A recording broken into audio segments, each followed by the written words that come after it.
Hello, I'm Janae Williams with the GLAAD Media Institute, and I'm here to talk to you about reaching your target audience. When you're ready to share your powerful message of LGBTQ liberation, power, pride, and acceptance with the world, start by thinking about the communities you belong to and the identities that make you, you. When you speak as a part of a shared community, not only are you more likely to know how others in the community think and speak, but your fellow community members are more likely to be receptive of your message.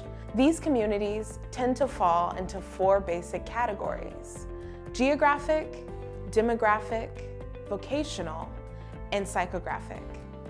Let's start with geographic. Where you grew up or where you live now. People who know those places will definitely relate to you. For example, I'm from Woodbridge, Virginia. So the second I mention Prince William County or the 703 or Potomac Mills Mall, anyone who's from or familiar with my hometown listens a bit closer. Next is demographic. Demographic categories include your gender, race, class, ability, and many other identities specific to you. People tend to be more open to hearing from someone who shares experience based on a common identity. So when I say that I am a fat Black queer person, I know those who share the experiences of these identities are listening to me. Now let's talk about vocational. Vocational means your job or your area of expertise. If you talk about LGBTQ issues in the context of your job as a nurse, other people in the healthcare industry are going to be really receptive.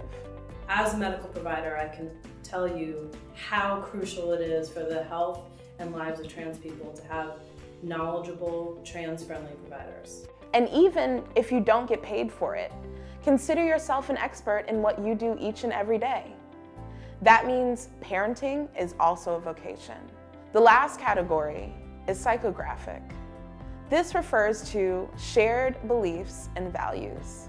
Religion is probably the most common example, but political affiliations and leanings, hobbies, and cultural values fit here as well. A lot of people would think that actually coming out as a gay person is almost quite blasé in this day and age.